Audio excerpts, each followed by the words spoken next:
Ya, assalamualaikum warahmatullahi wabarakatuh. Selamat siang semuanya. Mudah-mudahan semua dalam keadaan sehat walafiat ya. Nah, pada hari ini kita akan masuk ke pertemuan kita di bab terakhir dari sebelum kita masuk ke ujian akhir semester. Jadi saya harapkan nanti untuk kedepannya silakan kalian pahami apa yang akan saya jelaskan. Dan mudah-mudahan semuanya bisa dimengerti ya. Oke, baik. Nah, optik geometris. Jadi kita masuk dulu sebelum untuk masuk untuk optik geometris kita bagi menjadi dua bidang. Dalam berbicara tentang optik geometris, kita berbicara tentang dua bidang. Ya, ada bidang datar dan juga ada bidang sferis.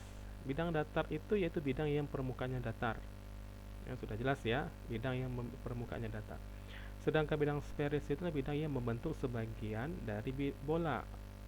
Sebagian dari bola berarti dia bulat setengah dari bulat ya. Nah, itu disebut dengan bidang sferis. hmm, Pemantulan cahaya pada bidang datar. Jadi ketika cahaya mengenai suatu bidang yang tidak transparan, dengan membentuk sudut datang, ya sudut datangnya disebut dengan theta i terhadap garis normal, maka cahaya itu akan dipantulkan dengan membentuk sudut pantul. Sudut pantulnya itu theta r terhadap garis normal. Jadi ini contohnya sudut datang, ini sudut pantul.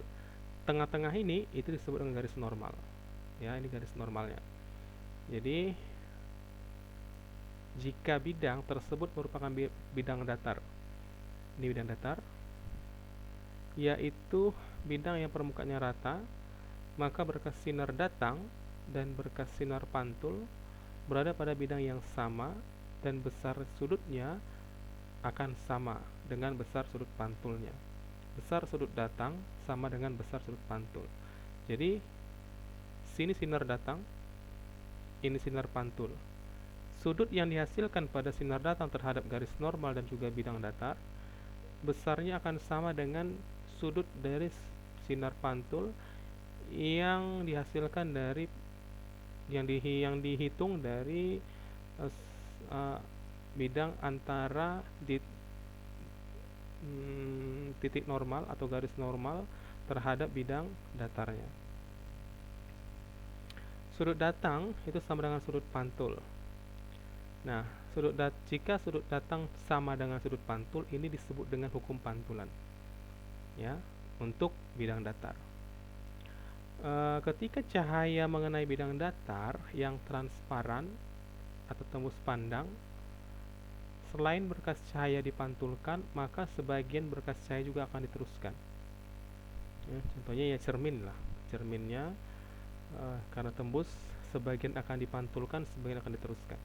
Nah, jika seberkas cahaya tadi mengenai bidang dan membentuk sudut datang terhadap garis normal, bisa tembus ya, maka garis yang tegak lurus terhadap bidang, berkas cahaya yang memasuki medium kedua akan dibelokkan. Ya, apakah dia beloknya mendekati garis normal atau menjauhi garis normal itu tergantung. Yang jelas, dalam bidang datar yang transparan, maka cahayanya sebagian akan dibelokkan atau dipantulkan dan sebagiannya lagi akan diteruskan. Nah, peristiwa pembelokan ini itulah disebut dengan pembiasan. Kalau tadi peristiwa dipantulkannya cahaya disebut dengan pemantulan, peristiwa dibelokkannya cahaya disebut dengan pembiasan. Jadi untuk bidang datar yang transparan terjadi dua hukum sekaligus. Adanya cahaya pemantulan di situ dan juga adanya efek pembiasan di situ. Ya. Nah, jika cahaya datang dari medium yang kurang rapat, jadi kita ada misalnya nih ya, untuk air ya, air kan kita bisa bercermin di permukaan air ya. Nah, jadi cahayanya itu datang dari udara kemudian menuju ke air. Misalnya air yang dalam ember yang kita letakkan. Jadi air itu tadi disebut dengan bidang yang memiliki kerapatan yang lebih besar dibandingkan dengan udara. Udara kan renggang nih ya. Jadi udara disebut, kita buat contohnya, udara disebut dengan medium yang kurang rapat, dan air kita buatkan sebagai contoh yaitu medium yang lebih rapat. Ya, ibaratkan ya, kita center lah. Kita ada gunakan cahaya, kita center. Jadi apabila cahaya center tadi datang dari medium yang kurang rapat, berarti dari udara kita tembakkan ke medium yang lebih rapat, ke air, maka cahaya tersebut akan dibiaskan mendekati garis normal. Kalau dia tegak lurus ya, ini tegak lurus, kemudian dia datang dari sini, maka akan dibelokkan mendekati garis normal. Nah, saya buatkan contoh sini. Misalnya ini garis normalnya, ini bidang datarnya, kan gitu. Ini garis normalnya, ini garis normal, ini bidang datarnya, ini permukaan air ya. Nah, kita buat ini udara di atas, ini udara, ini air. Oke ya. Nah, jadi kalau katanya tadi sini, jika jika sinar datang dari medium yang kurang rapat menuju medium yang lebih rapat, maka cahaya akan dibiaskan mendekati garis normal, belok dia ke gini lah, ini ya.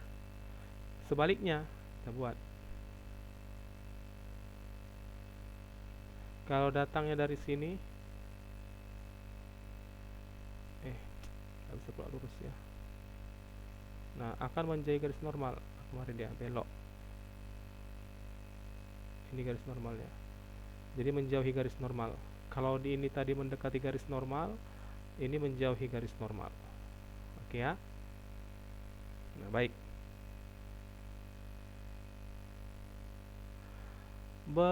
Besarnya sudut bias itu disebut dengan delta R. Maaf. Besarnya sudut bias itu disebut dengan theta R. Ya, besarnya sudut bias tergantung pada sudut datangnya. Ya, atau theta I, dan indeks bias kedua medium. Jadi indeks bias suatu medium, ya, indeks bias suatu medium itu disebut dengan disimbolkan dengan N, adalah perbandingan kelajuan cahaya dalam ruang hampa dan kelajuan cahaya pada medium tertentu. Ya. Jadi indeks bias di sini perbandingan kecepatan cahaya di ruang hampa dengan kecepatan cahaya di medium tertentu. Jika indeks bias medium pertama dilambangkan dengan N1 dan indeks bias di medium kedua dilambangkan dengan N2, maka besar-besaran tersebut dia dikenal dengan sebutan hukum Snellius. Jadi hukum Snellius itu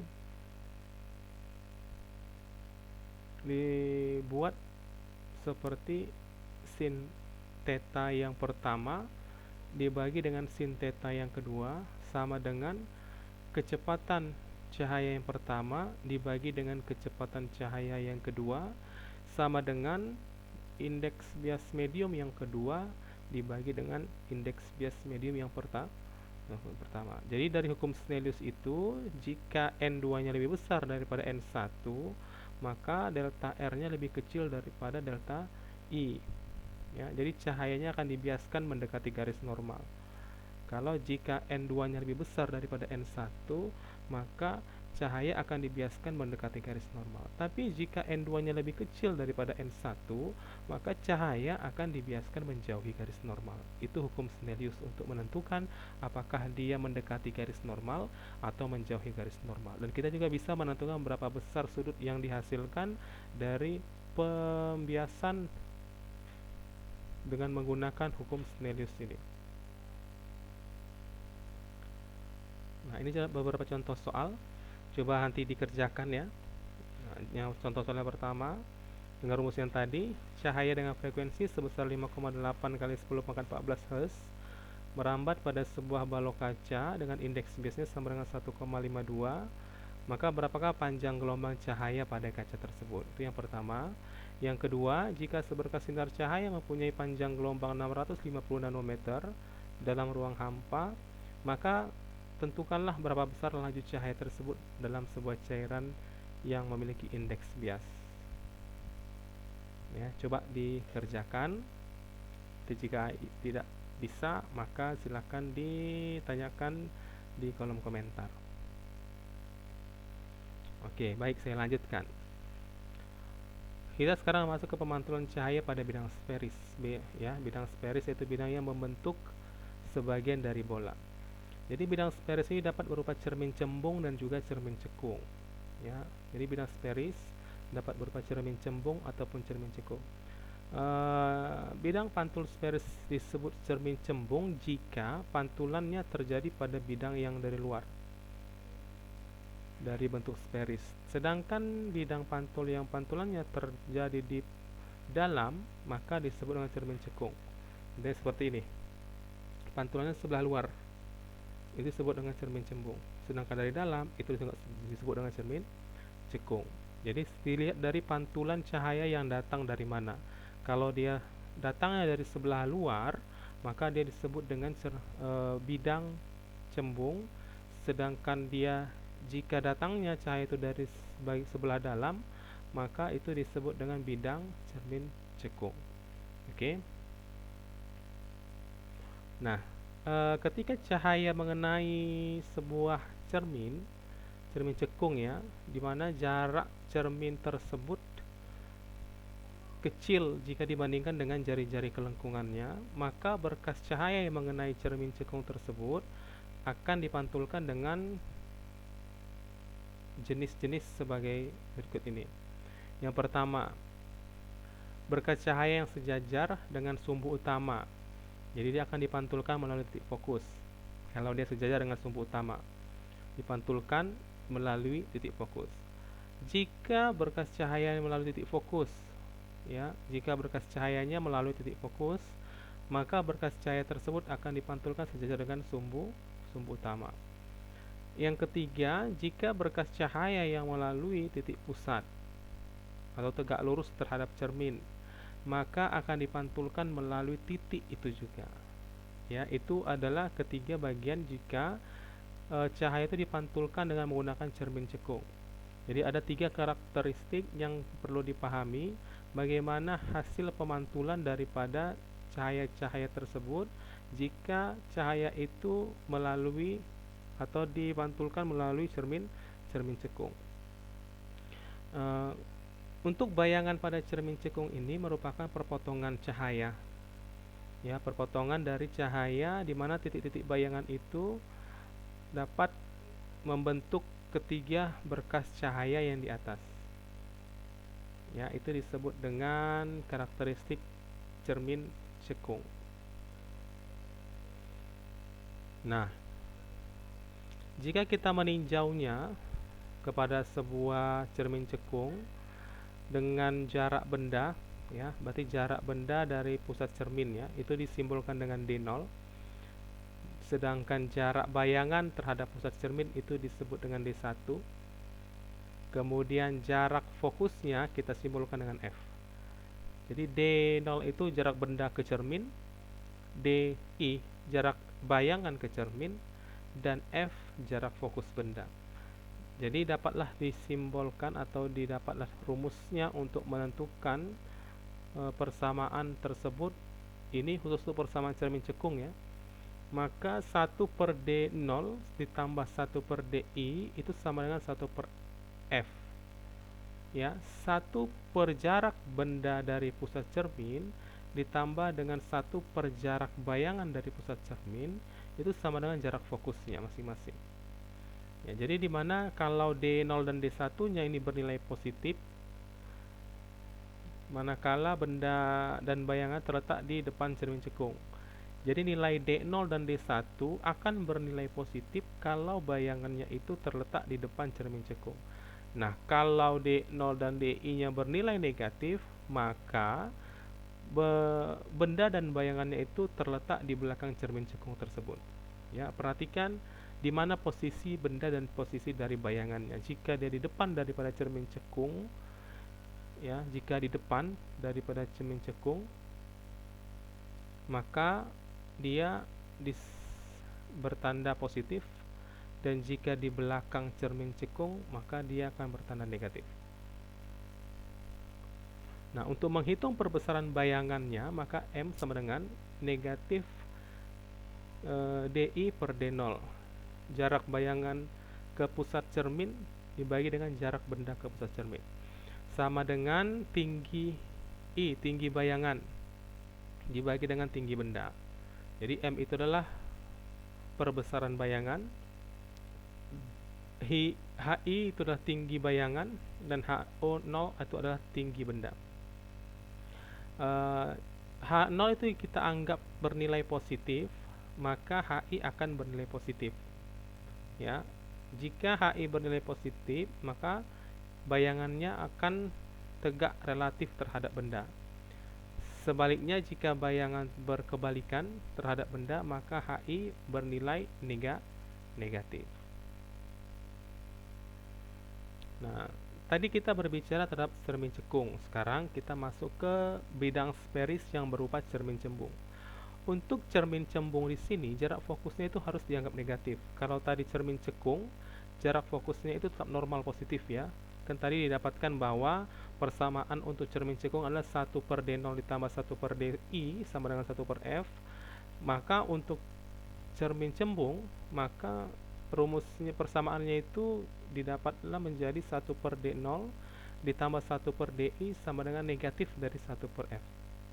Ya, jadi jarak fokusnya itu dianggap negatif kalau dia berada di cermin cembung. Kalau dipantulkan terhadap cermin cekung, maka jarak fokusnya tetap bernilai positif. Nah, ini ada contoh soal, silahkan dikerjakan lagi. Berarti ada 3 contoh soalnya, ya. Tadi untuk cermin cembung dan ini untuk cermin cekung. Berapa jauhkah dari cermin cekung? Jika radiusnya 27 cm, sebuah benda harus diletakkan agar bayangannya berada pada jarak yang tak terhingga. Jadi tidak bisa dihitung.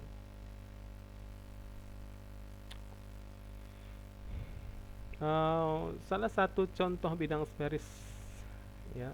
Tadi kita berbicara cermin cekung dan juga cermin cembung, ya. Jadi contoh lain, contoh utama daripada bidang sferis itu adalah lensa. Jadi ada lensa cembung dan ada lensa cekung. Ternyata lensa cembung dan lensa cekung itu ditinjau dari bentuk daripada kacanya. Apakah bagian tengahnya dia tebal atau bagian tengah itu tipis. Jadi terutama untuk lensa tipis, ya, yaitu lensa yang ketebalannya lebih kecil daripada radius kelengkungannya. Jadi bidang pada lensa tipis bisa berupa bidang cekung, cembung, dan juga datar. Nah, bagaimana dengan lensa pada bidang cekung dan bagaimana lensa pada bidang cembung? Yang pertama kita bahas dulu pembiasan cahaya pada lensa cembung-cembung atau cembung ganda. Ya, jadi lensa cembung-cembung atau cembung ganda ini lensanya bagian tengahnya tebal dibandingkan dengan bagian pinggirnya. Itu disebut dengan lensa cembung ganda. Untuk sumbu utama lensa ini yaitu garis lurus yang melewati pusat lensa dan tegak lurus terhadap kedua permukaan lensa ini. Nah, semua berkas cahaya mengenai lensa tersebut dibelokkan menuju sumbu utama pada kedua bidang lensa, yaitu untuk pembiasan pada lensa cembung ganda. Jadi berkas-berkas cahaya yang sejajar dengan sumbu utama lensa itu, maka berkas-berkas cahaya tersebut akan difokuskan menuju titik fokus. Ya, berkas-berkas cahaya yang sejajar akan difokuskan menuju titik fokus kalau dia melewati cermin atau lensa cembung ganda. Nah, titik fokus lensa cembung ganda ini dapat diketahui dengan cara menentukan titik di mana bayangan cahaya matahari paling tajam atau paling fokus. Nah, jarak dari fokus atau jarak dari titik fokus sampai dengan pusat lensa itu disebut dengan jarak fokus. Jarak dari titik fokus ke pusat lensa itu disebut dengan jarak fokus. Nah, lensa cembung itu sifatnya konvergen. Maksudnya itu mengumpulkan berkas cahaya menjadi satu titik, ya, konvergen, mengumpulkan banyak cahaya menuju satu titik. Itu untuk cermin cembung. Sedangkan untuk cermin cekung ganda, ya, untuk cermin cekung ganda atau cekung-cekung, lensa cekung ganda ini lensanya bagian tengahnya tipis. Kalau tadi lensa cembung bagian tengahnya tebal, lensa cekung ganda bagian tengahnya tipis. Jadi titik fokus sebuah lensa cekung ganda ini titiknya di mana berkas-berkas cahayanya, dari mana berkas-berkas cahaya bias itu muncul. Jadi jarak fokusnya, ya, jarak fokusnya itu adalah jarak titik fokus sampai ke pusat lensa. Nah, kalau tadi lensa cembung memiliki sifat konvergen, maka lensa cekung memiliki sifat divergen. Ya, di mana berkas-berkas cahayanya itu akan dibiaskan atau dipecah menjadi besar, menjadi lebar. Ya, itu untuk divergen. Kalau tadi konvergen yang menyatukan cahaya, sedangkan divergen membiaskan, menyebarkan cahaya, berkas-berkas cahaya tersebut. Nah, oke, baik. Terima kasih. Sampai di sini saja dulu pertemuan kita pada hari ini. Mudah-mudahan semuanya jelas, ya, apa yang saya sampaikan. Nah, dan jika ada yang ingin ditanyakan, silakan ditanyakan.